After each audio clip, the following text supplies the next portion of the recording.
gentlemen, boys and girls, children of all ages, welcome to Rubber Sports Show. Alright, the NASCAR, Monster Energy NASCAR Cup Series, Federated Auto Parts 400 preview, round dos of the 2018 in playoffs. Okay, what kind of playoffs are we going to have? Here we are on the short tracks. Boy oh boy, this could be fun. We had the mile and a half of Vegas last week. We got the Richmond 3/4 mile short track this week. We got the Roval next week.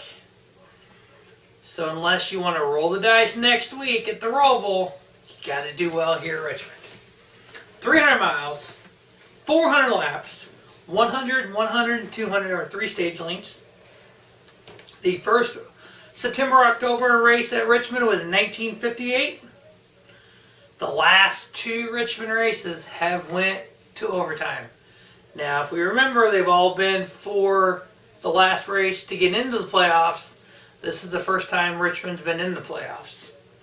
In the spring race, we had Toyota and Ford dominating. We had Martin Truex winning the pole, Joe Logano sweeping both stages, and Kyle Busch winning the race. Logano was first, and fourth in the stages. Bowyer, 5th, 2nd, 9th. Kyle Busch, 6th, 6th, and 1st. Harvick, 4th, and 5th. And the top 5 was Kyle Busch, Chase Elliott, Denny Hamlin, Joey Logano, and Kevin Harvick. Now, in the past three Richmond races, so the 2 last year in the spring race, Logano's averaged a 2.3 finish with 1 win, even though it was incumbent last year and little fucker didn't make the playoffs. I think they should get rid of that whole incumbent win thing. If you win the race and they find something wrong with the car, take the fucking win away. If you have 4 wins and your 5th win, Harvick this year, and you have an issue with the car, instead of taking the win away, kick him out of the playoffs. They have to win again to be in the playoffs. That's the only way you're going to stop these guys from doing shit. If you want 0 tolerance, you got to bring the hammer down. So Harvick this year, when he had his incumbent win, you basically, at that point, you're out of the playoffs. You have to win again to make the playoffs.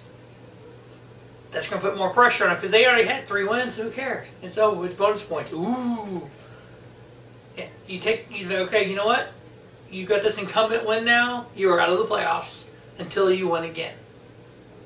If you don't win again, you don't make the playoffs. Lay the hammer down, I guarantee you the little skirting the rules or whatever you want to call it would be done. Denny Hamlin's average of 3.6 finish, Brad Keselowski is 7th, Kyle Larson 7.3 with a win, and Kyle Busch 8.6 with a win. Now on the short track races, 3 short track races this year so far. We've had the spring Bristol race, we've had the fall Bristol race, we've had the spring Richmond race. Kyle Busch, 2 wins, a 1.33 finish. Kevin Harvick average of 5.6. Bowyer, a 6 with 1 win. So that was Martinsville, spring race, Richmond, but did I forget a Bristol race here? I wrote down 3 races, so I don't know when I'm missing something here. But Bowyer, he's got the one at Martinsville, 6.0 finish. Logano 6.3 and Jimmy 8th. Now, Brad Keselowski coming off 3 straight wins. And yes, I picked Brad in the preview for Las Vegas. Go back and watch, I did. So I'm 1 for 1 in the playoffs this year. Last year I was 6 for 6 in the first 6 playoff races. 3 straight wins. 3 times this year we've had drivers win 3 straight. Harvick, Atlanta, Vegas, and Phoenix. He finished 35th at California. Kyle Busch, Texas, Bristol, Richmond. He finished 13th in the next race. Oh, I didn't write down what that was. Brad Keselowski now, Darlington, Indy, and Vegas. 3 way different tracks. Where is he going to do here at Richmond? The last time a driver won 4 straight, 2007. 7-time champion Jimmy Johnson won the last 4, or not the last race, the 4 previous before that. Out of the last 5 races of the playoffs, he won the first 4 of that. And then before that was Bill Elliott back in 1992. And then we all remember Harry Gant, September of 91, when he won his 4 straight. So coming out of Vegas, we got Richmond. Next is the Roval. The 4 drivers currently sitting on the outside looking in to move on into playoffs. 7-time champion Jimmy Johnson is currently 6 points under the cut line.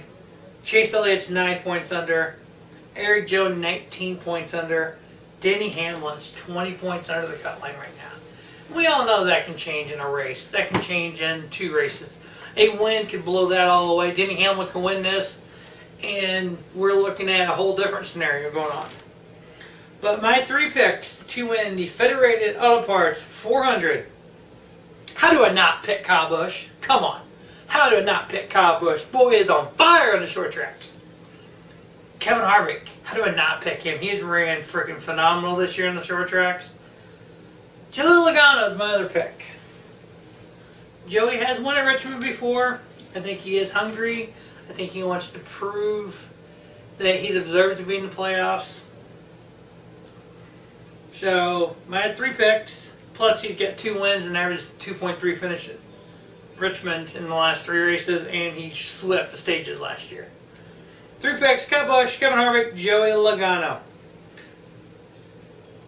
Look for Denny Hamlin to have a good run. He does well at Virginia. He's from there. Hometown boy. Hometown boy. You boy. So that's going to wrap up the Federated Auto Parts 400 preview for the NASCAR Monster Energy Cup Series. As always, thanks for watching the Rubber Sports Show. Check out the Xfinity Series preview. Check out the playoff previews I did for Xfinity Series, Truck Series, and Cup Series. Thanks for watching the Rubber Sports Show. Know this. Have a great day. Have a spiffy day. Rubber Sports Show, your YouTube leader in sports channel content.